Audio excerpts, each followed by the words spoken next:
안녕하세요. 이대훈이라고 합니다. 저는 사단법인 피스모모의 평화교육연구소 소장으로 일하고 있습니다. 오늘 말씀드리고 싶은 주제는 평화의 권리입니다. 평화의 권리, 줄여서 평화권이라고도 합니다. 인권의 관점에서 평화를 구상한다, 평화를 가져온다, 평화를 나의 권리로 만든다, 그런 뜻을 담고 있습니다. 그래서 평화의 권리를 오늘 주제로 말씀드려 보도록 하겠습니다. 평화의 권리는 역사적으로 여러 이름을 갖고 있는데요. 주로 일본에서는 평화적 생존권이라고 많이 부릅니다. 그러니까 평화롭게 생존할 수 있는 권리, 일본 헌법에 명시적으로 보장되어 있습니다.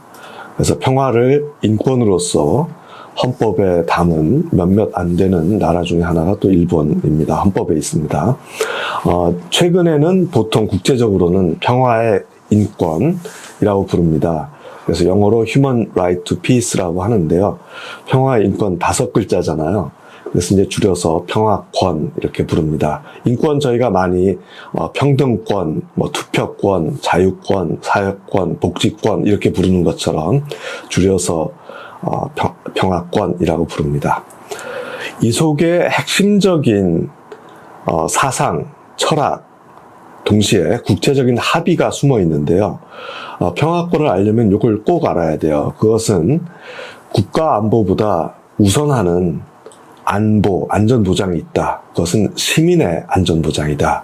라고 해서 이것을 인간안보, Human Security라고 부릅니다. 1994년부터 UN 회원국들 사이에서 일괄적으로 합의된 사상이자 규범입니다. 그래서 국가 안보는 산출물, 결과물이고 출발로서 보편적인 인권은 인간 안보다. 모든 시민이 안전을 보장받는 것이다.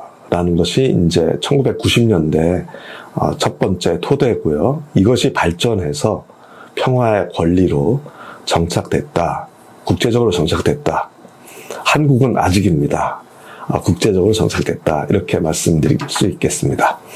특히 2016년도에 UN 총회에서 모든 UN 회원국들의 최고 의결기관, 최고 합의기구, 그 다음에 법적인 효력을 갖고 있는 UN 총회의 총회 합의로서, 결의안으로서 합의가 됐습니다.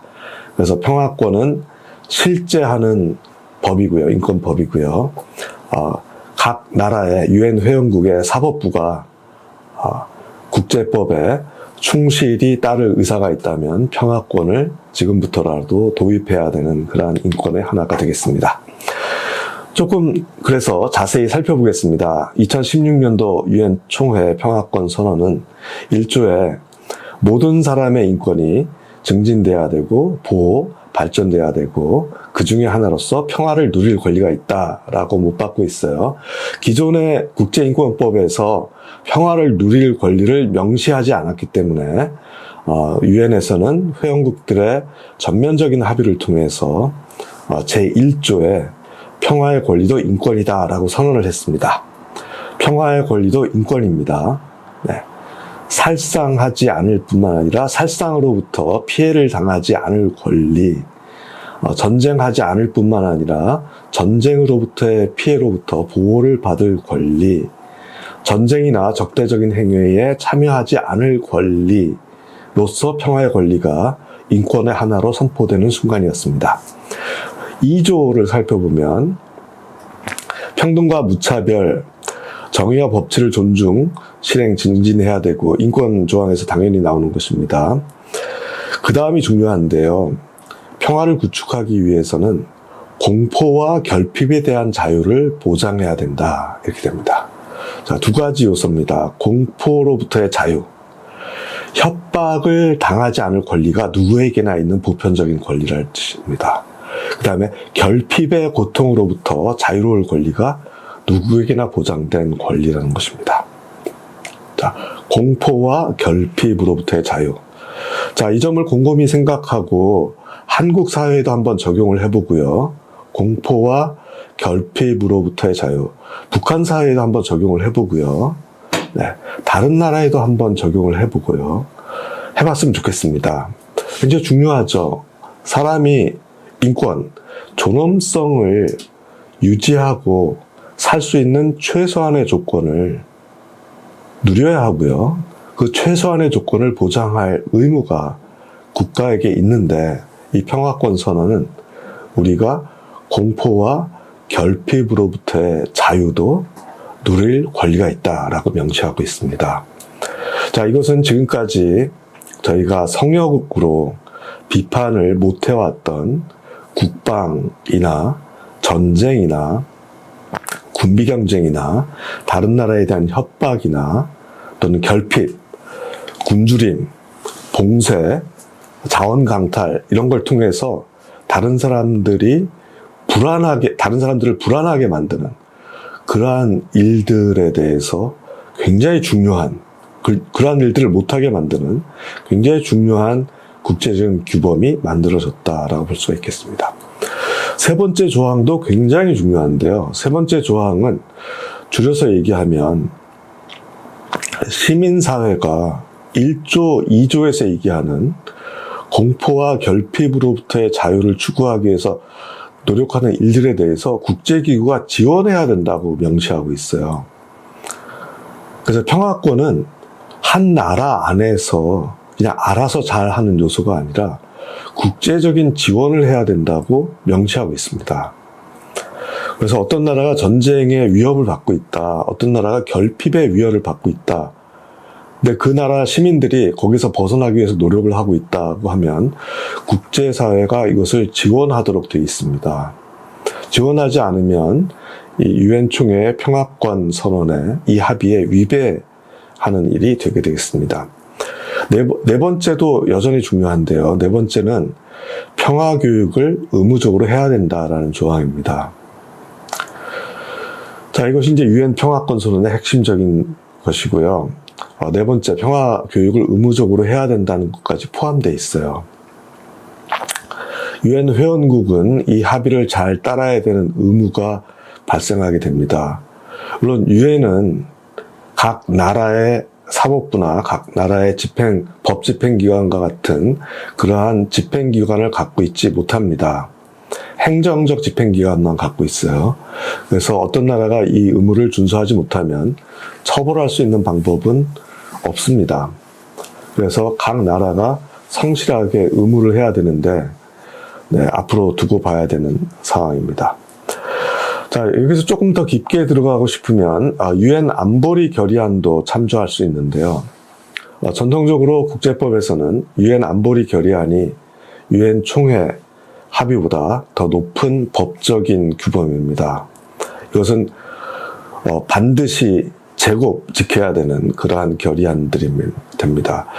여러 가지 결의안이 있는데 이 중에서 평화권과 관련된 중요한 결의안 두 가지를 살펴보겠습니다. 1325호와 2255호인데요. 그 뜻은 여성평화 안보에 관련된 결의고 청년평화 안보에 관련된 결의입니다. 네. 자, 일반적으로 한국 사회에서는 이러한 세 가지 단어의 조합을 찾아볼 수가 없어요. 평화 안보에 여성이 맨 앞에 오는 그러한 표현을 우리 사회에서 찾아볼 수가 없습니다. 청년이 맨 앞에 오는 것도 마찬가지로 찾아볼 수 없습니다. 자, 우리 사회에서 여태까지 한 번도 인지하지 않은, 강조하지 않은, 또 허용하지 않은 내용이 이 결의안에 들어가 있습니다. 이 결의안은 평화와 관련된 안보정책, 국방정책, 외교정책, 정보정책, 복지 분야에서 여성과 청년의 상황, 조건, 의견, 결정 과정의 참여가 핵심적인 인권 사항이다라는 것을 포함하고 있어요.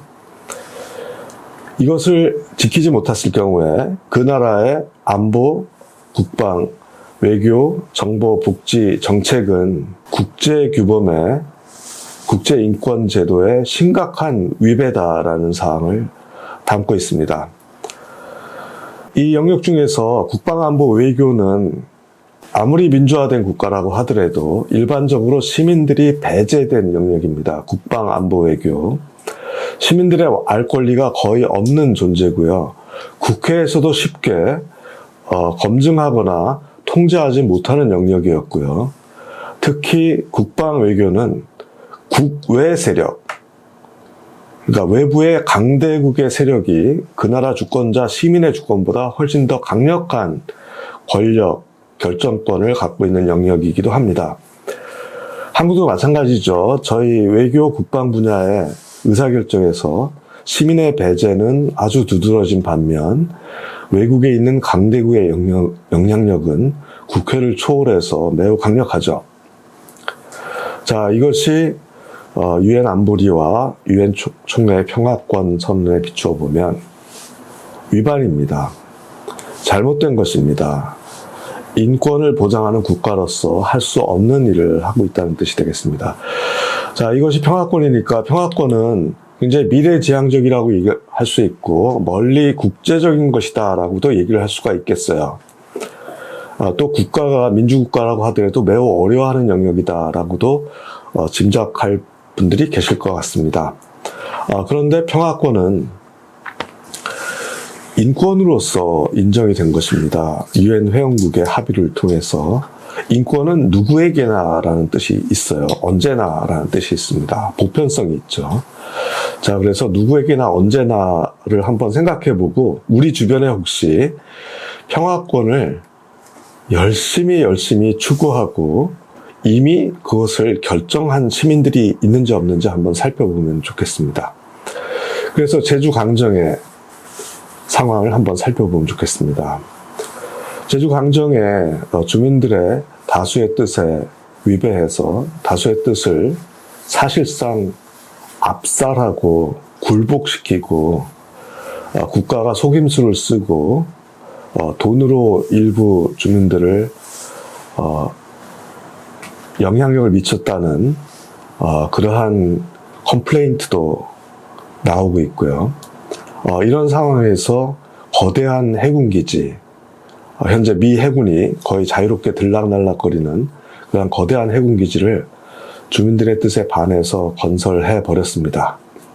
장기간의 항의와 반대를 무릅쓰고 불도저식으로 밀어붙여서 만들어 버렸습니다. 여기는 민주적인 정부와 보수적인 정부가 모두 다 관련돼 있었죠. 자, 근데 우리나라 언론에서 그다지 관심을 가지지 않았던 주민들의 목소리가 있어요. 그 주민들의 목소리를 평화의 권리라는 주제로 한번 함께 모여서 그 목소리를 모아본 그런 토론회 장이 있었습니다. 거기 참여해 봤어요. 그래서 기록으로 남겨봤습니다. 그분들 이렇게 말씀하셨어요. 네, 국방을 위해서, 미군을 위해서 만드는 해군기지 앞에서 우리 마을이 파괴되고 있는 그런 상황에서 이렇게 얘기했어요. 사람답게 살 수 있는 세상들을 후손에게 남겨주고 싶다. 원래 강정의 모습을 지켜내고 싶었다. 자연환경과 사람이 어우러져 살아가는 게 정상 아니냐. 아무리 국제사업이라도 주민들의 동의를 받아야 하지 않느냐. 왜 검은 경찰들이 우리 마을을 둘러싸고 항상 존재하고 있느냐. 없었으면 좋겠다. 기지를 위해서 파괴한 구럼비 바위, 추억이 많다. 다시 거기 앉아서 노래하고 싶다. 국가가 시민들을 상대로 속임수를 쓰지 않아야 된다. 국가가 자연을 마음대로 파괴하면 안 된다. 주민들을 분열시키면 안 된다. 반대의 목소리를 경청할 줄 아는 것이 국가다. 법 없이도 살아왔는데 이렇게 종북 좌파로 몰리는 것은 부당하다. 이런 말씀들을 하셨어요. 너무나 정당하고 자연스러운 하소연이죠. 근데 과연 하소연으로 국한되는 것일까요? 자, 이 언어를, 이 주민들의 절절한 삶과 공동체의 파괴로부터 나온 이 절절한 언어를 살짝 인권의 요소가 없는지 살펴보도록 하겠습니다. 자, 이것은 권리라는 표현을 덧붙이기만 하면 어떤 말씀을 하셨냐면 강정마을의 주민들께서 살던 대로 평화롭게 살 권리, 전쟁에 휩쓸리지 않을 권리, 인간의 기본 존엄성과 권리를 인정받고 보호받고 싶고 그것이 국가가 그럴 의무가 있다라는 그러한 권리, 부당한 공권력 행사를 통제하고 저항할 수 있는 정당한 권리, 국가 안보가 그거보다 더 먼저 인간의 안보에 기초해야 된다는 그런 권리를 말씀하신 거예요.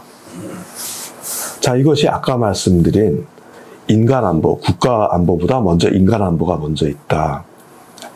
국방 외교 안보 정책 이전에 여성과 청년들의 의사결정 참여가 먼저 있다. 평화권 선언, 모든 사람들이 협박받지 않고 평화롭게 살 권리가 있다. 라는 것과 완전히 일치하는 표현들입니다. 다시 말하면 단순한 하소연이 아니라 이미 한국 사회에서 시민들이 주도적으로 평화의 권리를 선언하기 시작했다는 의미인 것이죠. 평화의 권리 선언은 이미 한국 사회에서 시작됐습니다. 그것을 아직 우리 시민들이, 시민사회가, 또 언론이, 또 의사결정권자들이 알아차리지 못했거나 알아차리지 않으려고 노력하는 것뿐이죠. 평화의 권리 선언은 누구나 자기 존엄성이 중요하고 함께 사는 사람들의, 시민들의 존엄성이 중요하다라는 최소한의 인권의식이 있으면 저절로 나올 수밖에 없는 보편적인 인권입니다.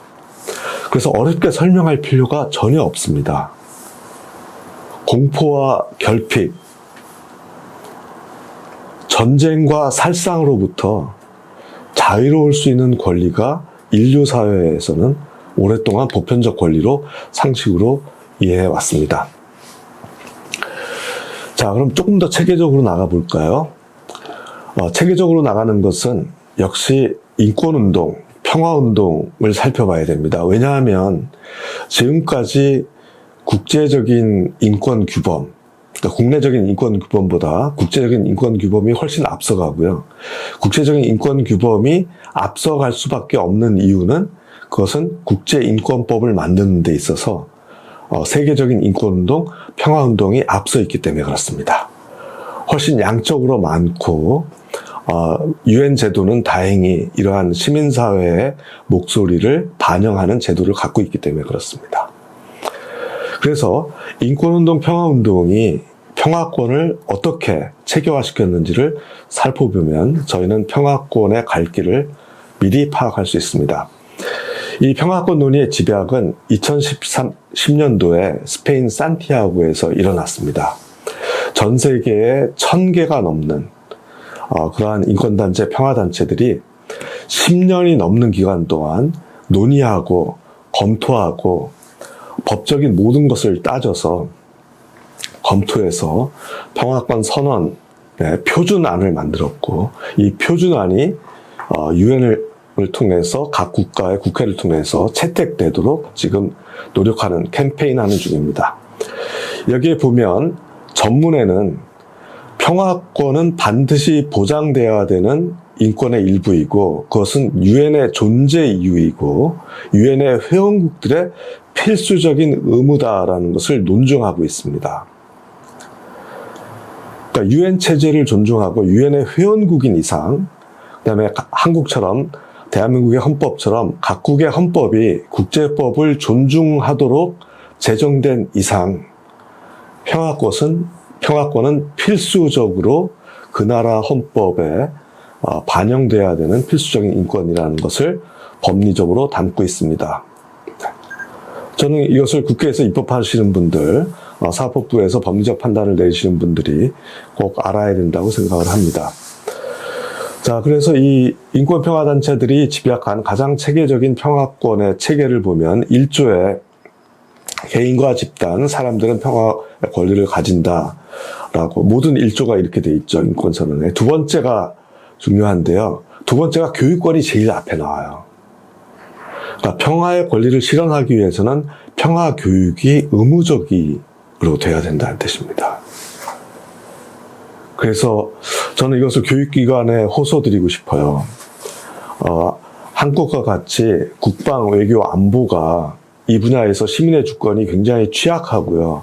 국회의 통제권이 매우 취약하고 외세의 영향력이 너무 강한 이런 사회에서 모든 사람의 인권으로서 평화권을 만들어 나가기 위해서는 평화교육부터 해야 됩니다. 이건 평화교육기관들이 먼저 해야 됩니다. 시민사회의 인권평화교육단체들이 먼저 해야 됩니다. 평화는 단순한 열망이나 단순한 마음이나 단순한 가치의 문제가 아니고요. 우리의 법적 권리입니다. 적대하지 않겠다, 시민의 권리입니다. 싸우지 않겠다, 시민의 권리입니다. 전쟁 준비를 위하는데 내 세금을 쓰지 않겠다, 시민의 권리입니다. 다른 나라에 무기를 수출하지 않겠다, 그 무기를 통해서 다른 나라 사람들을 죽이는데 내가 관여하지 않겠다, 시민의 권리입니다. 다른 나라 사람들 굶게 만들고 의약품 못 보내고 해서 그 나라 사람들 힘들게 사망률을 높이겠다, 나 그런 거 참여하지 않겠다, 시민의 권리입니다. 너무나 상식적이죠? 이 상식을 구현하기 위해서 두 번째, 교육권, 평화교육을 해야 됩니다. 세 번째, 여기 나오죠? 인간 안보권입니다. 인간 안보. 안보, 안전을 보장해야 됩니다. 맞습니다. 그러나 국가의 안전만 보장하는 것이 아닙니다.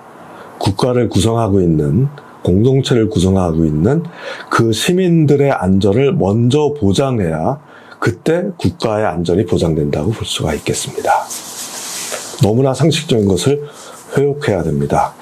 인간 안보권이 세 번째로 들어가게 되겠습니다. 그리고 다섯 번째를 봐주십시오. 불복적 및 양심적 병역 거부권입니다.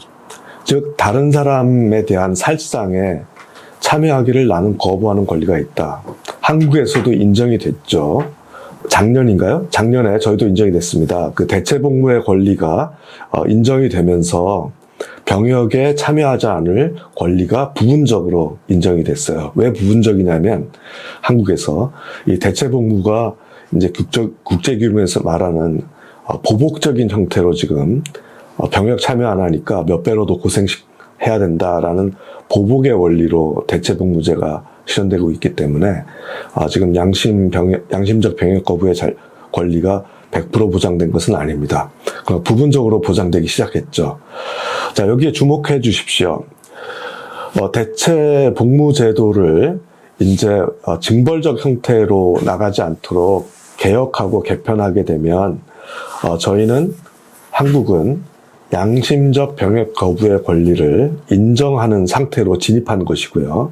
또 그것을 완성시켜 나갈 수 있게 되고요. 이 말은 뭐냐면 평화권의 가장 기본되는 원리를 인정한 사회로 저희가 진입한 것입니다. 국방, 외교, 안보의 신성화를 시민 주권의 이름으로 무너뜨리는 첫 단계를 저희가 지금 밟았다라고 이제 볼 수가 있겠습니다. 그래서 이제 5조에 주목하자는 뜻은 뭐냐면 평화권이 저희 한국 사회로부터 멀리 있는 것이 아니라 저희가 작지만 그 첫 번째 발자국을 들여놨다라는 뜻이고요.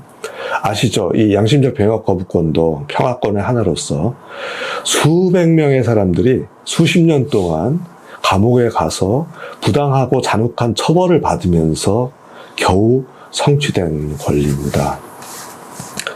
그래서 모든 인권이 그렇게 성취됐었고 평화권도 그러한 희생이 있었다는 것을 저희가 잊지 말아야 되고요. 이것을 더 확대시켜 나가기 위해서 이러한 전 세계의 수많은 평화인권 단체들의 체계적인 논의를 저희가 빨리 갖고 들어와서 활용할 필요가 있겠습니다.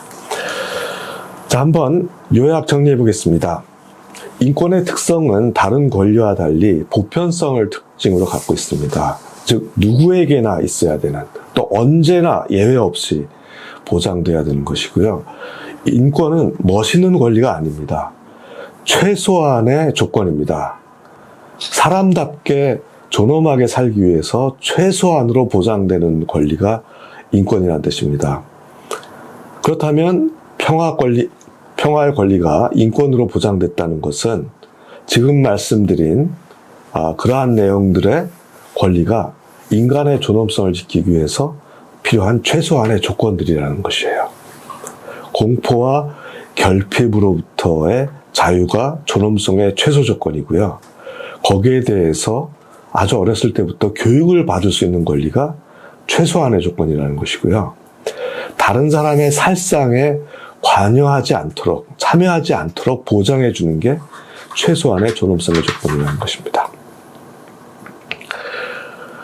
평화는 그리고 이 살상, 다른 사람에 대한 공포가 포함되어 있기 때문에 누구라도 공포를 가하게 되면 평화가 보장되지 않죠. 그래서 평화는 모든 것이어야 돼요. 모든 사람의. 그래서 인권이 모든 사람의 것이어야 되시, 평화는 모든 사람의 것이어야 됩니다. 국경 안에 있을 수가 없어요. 평화는. 평화 권리는. 그래서 평화 권리는 심지어 우리와 적대적인 국가의 시민들에게도 보장돼야 되는 권리입니다. 왜냐하면 인간의 존엄성은 최소한의 권리이기 때문에 국가가 적대한다고 해서 우리는 다른 나라 사람의 인간의 존엄성을 훼손할 수 있는 그러한 자격은 주어지지 않습니다. 이것이 인권의 사상이고요. 이것이 평화권의 사상입니다. 자, 이러한 현대사회에서 보편적으로 정립된 이러한 인권의 사상과 가치, 규범, 법리를 어떤 분야가 끝까지 저항하고 있죠? 네, 이것이 대표적으로 군사안보 분야가 이 적용받기를 적용하고 있어요. 우리는 특수하다. 우리는 예외적이다. 우리는 비밀스러울 수밖에 없다. 시민들보다 우리가 결정하는 것이 더 필요하다. 시민들이 참여하게 되면 복잡하게 된다. 어려워진다. 이런 성역화가 있는 존재입니다. 이것은 민주주의 원리에 위배됩니다. 시민의 알 권리에 위배됩니다. 시민 주권의 원리에 위배됩니다. 어떠한 의사결정권자도 시민 주권 위에 설 수가 없습니다. 민주주의 사회에서 성역화는 존재할 수 없어요. 그런 면에서 평화권은 사람과 사람 사이, 인간 안보, 또 국가와 국가 사이, 국제적인 평화를 가져오기 위한 것뿐만 아니라 민주주의의 마지막 장애물, 성역화된 정책 영역, 군사안보 분야를 민주화시키기 위한 노력이기도 합니다. 시민들보다 군사안보 전문가들이 더 우월하지 않다라는 시민 주권의 선언이기도 합니다. 함께 검토하고 함께 알고 함께 결정하는 것이 더 바람직하다라는 민주주의의 선언이기도 합니다. 우리는 너무나 오랫동안 이 성역에 대해서 외면해왔고 마치 민주주의의 예외 영역이 있어도 민주주의인 것처럼 착각을 해왔습니다.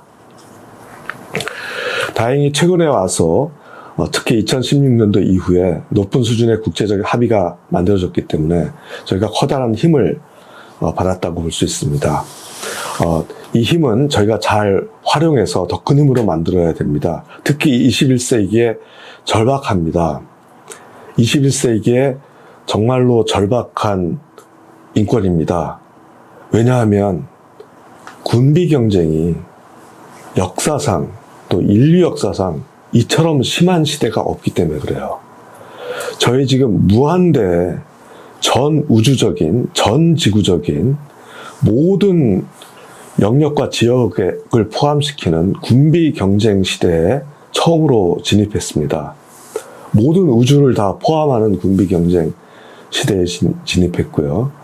이 군비 경쟁에 투입하는 이 엄청난 비용, 낭비적인 비용을 조금만 절약해도 지구촌의 문제를 해결할 수 있다는 것을 알면서도 진입하고 있습니다. 그리고 1대 99 사회가 예견하는 것처럼 지금 지구촌은 역사상 최고로 분열하고 있는 상태입니다. 최고로 분열하고 있는데 무기는 최고로 많이 퍼져 있어요. 그리고 가장 이 분열의 피해, 분열의 억압, 분열에 대한 분노를 가장 많이 내재화하고 있는 것이 또 전 세계적으로 청년층입니다. 그러니까 청년층이 이 기존 체제에 관련돼서 갖고 있는 실망감, 소외감, 그 다음에 이탈의 욕구가 그 어느 때보다도 높은 상태입니다. 자, 청년층의 이반, 청년층의 분노, 청년층의 실망감, 무기의 확대, 무기의 무제한 생산, 그 다음에 빈부격차를 통한 분열, 이 세 가지가 지금 21세기에 우리 앞에 토대로 놓여 있어요. 여기서 상식적인 예측을 할 수 있어야 됩니다. 이 세 개 중에 다 막아야 되고요. 한두 가지라도 먼저 막아야 됩니다. 자, 그래서 평화권의 관심은 또 하나의 인권에 대한 관심이 아닙니다. 21세기적인 관심이고요. 그 다음에 쉽게 외면하려고 하는, 너무 성역화돼서 우리의 영역이 아니라고 쉽게 생각하는 이 영역에 대한 관심, 군사, 외교, 안보에 대해서 시민 주권을 제대로 행사해서 민주적인 판단을 제대로 해야지만 세계의 분열과 파국을 막아낼 수 있다라는 문제의식이 이 평화권 속에 들어가 있습니다. 단순히 아름답게 시민 주권을 확산해야 되는 문제가 아니라 파국을 막기 위해서 시민 주권을 더더욱 확대해서 사용해야 된다는 뜻을 담고 있습니다. 자, 저희 모두가 안전하고 평화적인 공동체를 추구합니다. 이것을 누군가 잘 지켜주기를 원합니다. 그러나 지금의 무한적 군비 경쟁과 무한적인 빈부격차와 무한적인 분열의 시대에 더 이상 누군가 잘 지켜주는 그러한 상태는 불가능합니다.